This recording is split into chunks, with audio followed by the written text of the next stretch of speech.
लाशों के ढेर पे हमने महल बनाते देखा है, लाशों के ढेर पे हमने महल बनाते देखा है, और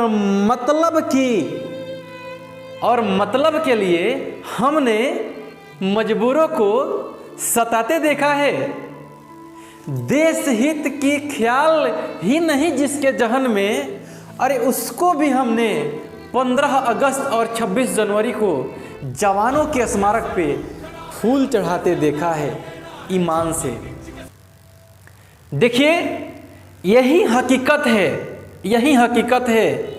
जितने भी लोग हैं देश हित की बात करने वाले, ठीक ना, उनकी आत्मा क्या कहती है वो खुद जानते हैं।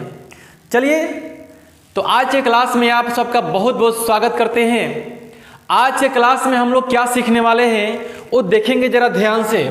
आज का हम लोग का टॉपिक है कि मनुष्यों में लिंग निर्धारण ये कैसे होता है।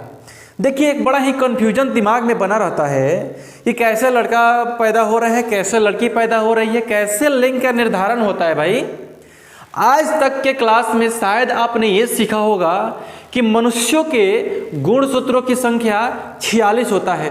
ये सही है, गुणसूत्रों की संख्या 46 होती है, लेकिन उसमें कितने लिंग निर्धारण वाले होते हैं और कितने दैहिक होते हैं, कितने समजात अंग को दर्शाते हैं, इस चीज को बड़ा ही गहराई से हम इस वीडियो में जानेंगे। तो चलिए इस वीडियो में हम लोग क्या क्या सीखने वाले हैं उसको थोड़ा सा मतलब एक संक्षेप में सीख लेते हैं, ठीक ना।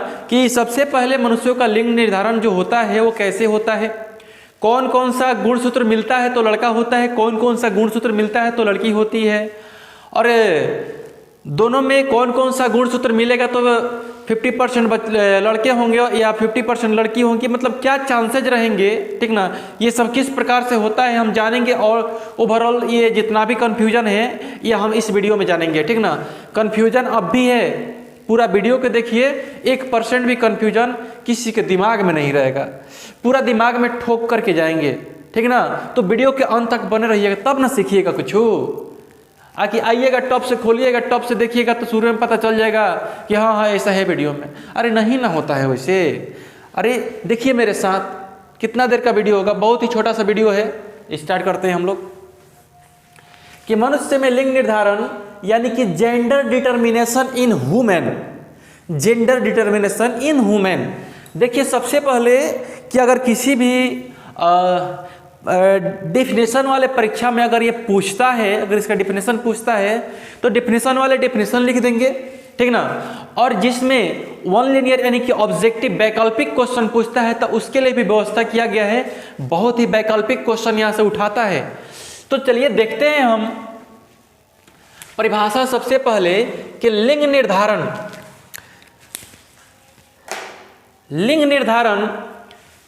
ऐसी प्रक्रिया है जिसके द्वारा हम लैंगिक जनन,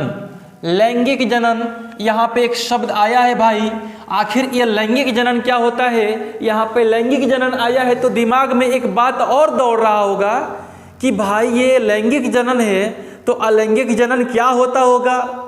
हाँ सही बोल रहे हैं ना। तो देखिए समझाते हैं हम, भागने का नहीं, देखने का और समझने का।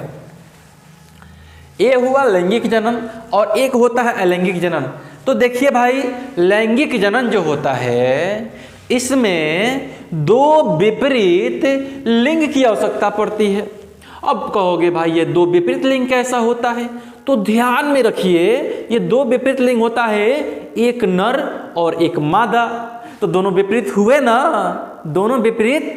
ना, तो देखिए लैंगिक जनन होता है ना, लैंगिक जनन करने के लिए क्या चाहिए तो एक नर और एक मादा। तो क्या ऐसा होता है कि अलैंगिक जनन में ऐसा ही होता है? अरे नहीं भाईवाल, अलैंगिक जनन में ऐसा नहीं होता है। अलैंगिक जनन में सिर्फ एक ही लिंग की आवश्यकता पड़ती है। तो ये हम लोग सीखेंगे अगले कक्षा में बेहतरीन ढंग से लैंगिक और अलैंगिक। बस यहाँ पे इतना ही आप लोग को हम बता सकते हैं कि लैंगिक कैसे होता है और अलैंगिक कैसे होता है, क्योंकि हम लोग का जो मुख्य टॉपिक है वो है लिंग निर्धारण गुणसूत्र। ओके, तो चलिए हम लोग सबसे पहले उसको जानते हैं, टॉपिक से भटकने की आवश्यकता नहीं है। देखिए लैंगिक जनन से उत्पन्न होने वाले नए प्राणी नर और मादा होते हैं। ये लैंगिक जनन से उत्पन्न होने वाले जो प्राणी होते हैं, मैंने लैंगिक बोला है तो लैंगिक में अभी आपको बताया कि उसमें दो विपरीत लिंग की आवश्यकता होती है। तो उसमें क्या होता है, एक बात पहले आप बताइए कि हाथी का बच्चा घोड़ा नहीं न होगा, घोड़ा का बच्चा गधा नहीं न होगा, अरे घोड़ा का बच्चा घोड़े होगा और हाथी का बच्चा हाथी होगा। थोड़ा सा उसका रूप में न होने का परिवर्तन हो सकता है। आदमी का वो गधा को जन्म दे सकता है? नहीं ना। तो चलिए देखिए यहाँ पे दिया हुआ है कि जिसके द्वारा हम लैंगिक जनन से उत्पन्न होने वाले नए प्राणी नर और मादा को देखते हैं, ठीक ना, इस लैंगिक जनन के द्वारा। और उसके बाद से देखिएगा कि लिंग निर्धारण गुणसूत्रों पर निर्भर करते हैं। अब लड़का होगा कि लड़की होगी, ये तो लिंग निर्धारण करने वाले जो भी गुणसूत्र होते हैं उस पर डिपेंड करता है कि लड़का होगा या लड़की होगी, ठीक ना। ध्यान दीजिएगा यहाँ पे दिया गया है गुणसूत्रों पर निर्भर करता है। मनुष्यों में कुल गुणसूत्रों की संख्या कितनी होती है? 46 होती है। तो भाई ये पूरा के पूरा जो 46 होता है, इस 46 में भी कुछ कहानी, कुछ राज छुपा हुआ है ना। और वो कौन सा राज है, देखिए ध्यान से। इसमें सबसे पहले ये 46 है, इसको जोड़ा में बैठाइए। देखिए यहाँ पे ओनली ऑब्जेक्टिव क्वेश्चन पूछता है, वैकल्पिक क्वेश्चन यहाँ पे पूछता है कि बताइए कि जो मनुष्यों में गुणसूत्रों की संख्या कितनी होती है। तो संख्या पूछेगा तो 46 और जोड़ा लगाइएगा तो 23 न होगा। हाँ, तो वही दिए हैं यहाँ पे कि ये क्या हो गया, कुल गुणसूत्रों की संख्या 46 और जोड़ा में पूछ दिया तो 23 होता है। अब देखिए यहाँ पे ये जो 46 है यहाँ पे, अब यही यहाँ पे क्या लिखे हैं हम कि इसमें 44 यानी कि 22 जोड़ा, 44 यानी कि 22 जोड़ा जो होता है ना, लड़का हो या लड़की हो दोनों में समान होता है। नहीं समझिए, चलिए देखिए एक बार फिर से। इसमें 44 यानी कि 22 जोड़ा, 44 यानी कि 22 जोड़ा जो गुणसूत्र होते हैं ना, ये दैहिक तथा समजात गुणसूत्र होते हैं। ये दैहिक और समजात कैसे होता है भाई, ये दैहिक और समजात कैसे होता है? तो देखिए, ये मान लीजिए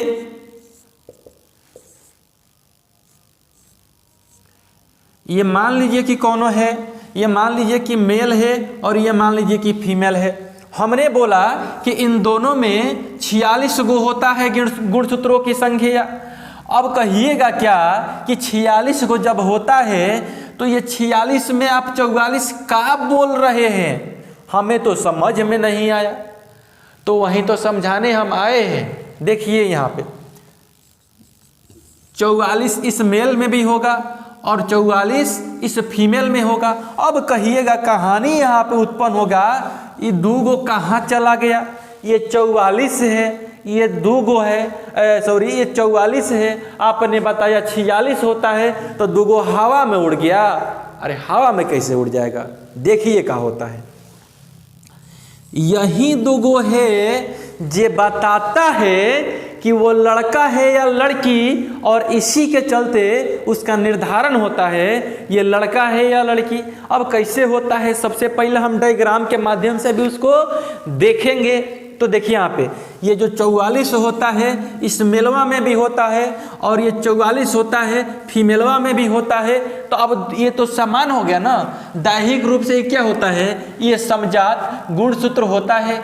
और दो यानी एक जोड़ा एलोसोम, यानी कि एटोसोम भी कहीं कहीं पे देता है, ठीक ना, एलोसोम भी देता है। ध्यान में रखिएगा इस चीज को, ये कोई मतलब ये नहीं है, बस ध्यान रखिए। यानी लिंग गुणसूत्र होता है, यही दो गो जो होता है ना। बोलेगा बताइए कि लिंग गुणसूत्रों की संख्या कितनी होती है? तो दो गो संख्या में और जोड़ा में अभी बताए ना, वो जोड़ा लग जाएगा तो कितना हो जाएगा? एक। देखिए यहाँ पे एक हो जाएगा। तो ये था हम लोग का डेफिनेशन। कहीं पर भी किसी को कोई डाउट, अरे डाउट होगा तो कमेंट बॉक्स हुआ आप ही लोग के लिए ना बनाया गया है, कमेंट कर दीजिएगा, मैं फट दे बता दूंगा, ठीक ना। चल देखते आगे।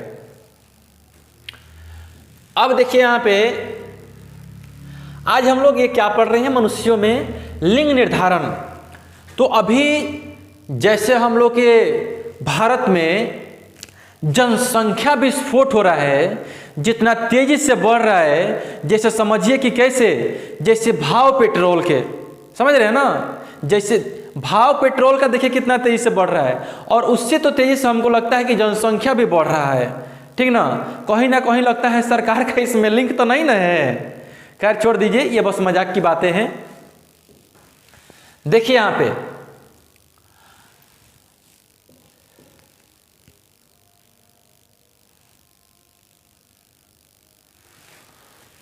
चलिए देखिए, अब यहां पे हम लोग क्या देख रहे थे, हाँ, मनुष्य में लिंग गुणसूत्र क्या क्या होता है भाई, मनुष्यों में लिंग गुणसूत्र जो होता है वो क्या क्या होता है।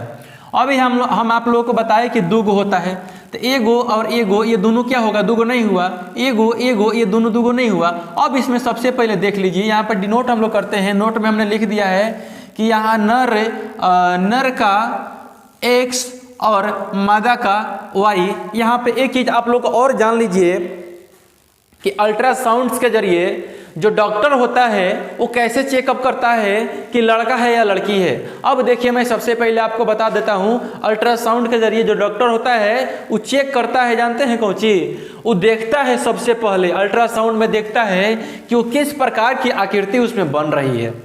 अगर मान लो भैया कि उसमें आकृति X टाइप की बन गई तो वो डॉक्टरवा जानते हैं क्या बोलेगा कि कौन सी है भाई, मादा यानी कि लड़की, और वहीं इस प्रकार की आकृति बन गई ना, वो फोटोगा में झांक के से देखता है ना अंदरवा, तो उसमें कैसी आकृति दिखाई देती है भाई, मादा X दिखाई दे दिया तो मादा, और Y दिखाई दे दिया तो यहाँ पे क्या हो जाएगा, नर हो जाएगा। इस चीज को समझ गए आप, ठीक ना।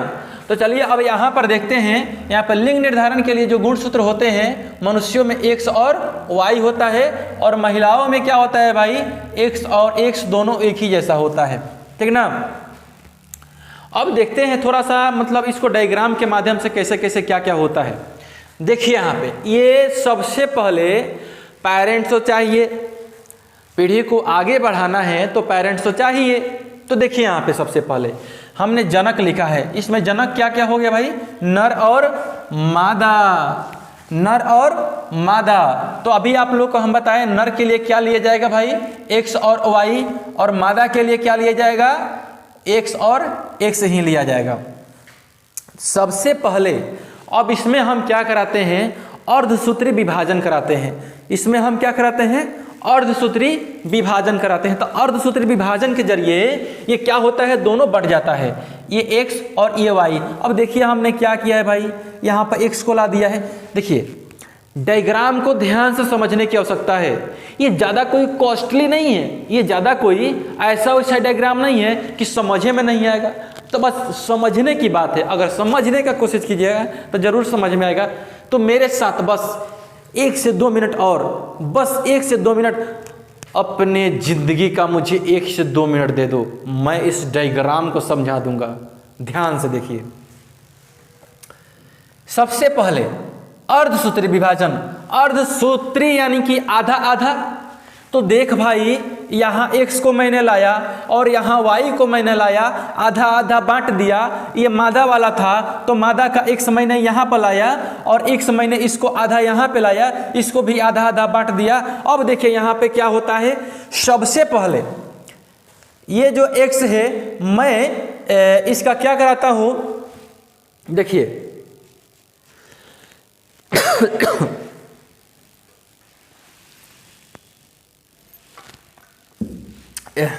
यहाँ पर देखिए X और यहाँ पर इसमें कहाँ गया, हाँ भाई यहाँ पर है, देख लीजिए। ये बस एक डायग्राम बनाया गया है बस समझाने के लिए। इसको मैंने नीचे खींचा कि आपको पता चल जाएगा, इसके सामने का ये है, फिर इसके सामने का ये है, फिर इसके सामने का ये है, फिर इसके सामने का ये है। अब हम क्या कराते हैं, नर और मादा में क्रॉस करवाते हैं। नर और मादा में क्या करते हैं, इसमें जो गुणसूत्र है, इसमें जो गुणसूत्र है, दोनों गुणसूत्रों में क्रॉस कराते हैं। देखिए यहाँ पे ये एक्स है, ये एक्सवा को मैंने यहाँ पर लाया, ठीक ना, और फिर इस एक्स से ये हो गया आपका नर का और ये हो गया आपका मादा का, दोनों में क्या करते हैं, क्रॉस करवाते हैं। तो इसका भी नीचे आया यहाँ पर, अब ये आकर के यहाँ से ज्वाइंट हो गया यहाँ पे, दोनों का जब क्रॉस करवाए तो अरे भाई देखते हैं का हे में एक्स है और हे में एक्स है, तो दोनों को पहले हम लिखते हैं एक्स एक्स, क्योंकि कोनो दिक्कत ना। चल आगे, अब उसके बाद से कराते हैं। अब मान लीजिए कि इसमें और सिर्फ इसमें ही ना कराए हैं, और फिर हम यही में और यही में कराते हैं, ठीक ना। तो देख लीजिए ये एक्स हो गया और फिर है से एक्स हो गया, तो फिर ये जी नीचवा लिखेंगे ना भाई, आप लिखो या ना लिखो कोनो दिक्कत नहीं है, लेकिन समझना तो पड़ेगा, ठीक ना। परीक्षा में चेक करने वाला तो देखेगा, ठीक ना। हम डेफिनेशन वालों को ले सिर्फ बोले हैं, ऑब्जेक्टिव वाला ध्यान देगा भाई। एक्स वाई दोनों सट रहा है तो किसका निर्माण हो रहा है, लड़का का या लड़की का, ध्यान दीजिएगा। अब यहाँ पे क्या हुआ, एक से यहाँ पे लाए, हमने पहले ही इसमें और इसमें करा दिया, फिर इसमें और इसमें कराते हैं। एक चीज़ ध्यान से सुनिएगा मेरा, बिल्कुल क्लियर हो जाएगा। मैथ तो थोड़ा बहुत भी जानते होंगे ना, तो मैथ थोड़ा बहुत जानते होंगे तो मान लीजिए जी 2 ले लेते हैं और ये जी मान लीजिए 3x + 4x होता है, तो आप क्या करते हैं, हेकर गुना हेकरे साथ और हेकर गुना हेकरे साथ, माने सटले दो, ये जो होता है कॉमन होता है ना दोनों में, तो इससे ही हम लोग क्या करेंगे, इस डायग्राम को समझेंगे। ये पहला वाला का पहले से कर दिए, फिर इसी का हम इससे कर दिए, ठीक ना। तो दोनों कंडीशन में मुझे x और x ही मिला, ठीक ना।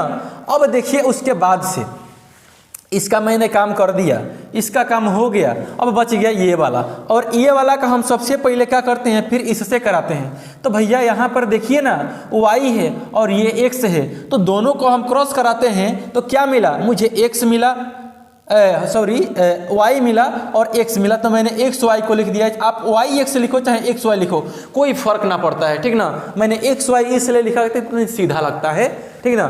तो ये x और ये y और ये x हो गया, यहाँ पे लिख दिए। अब जिस प्रकार से मैंने इसमें कराया तो इसके साथ तो ये हो गया, तो फिर इसके साथ ही हम क्या कराते हैं, यहाँ पे इससे करा लेते हैं, क्रॉस करा लेते हैं। तो यहाँ पर भी क्या मिलेगा, मुझे x और y मिलेगा।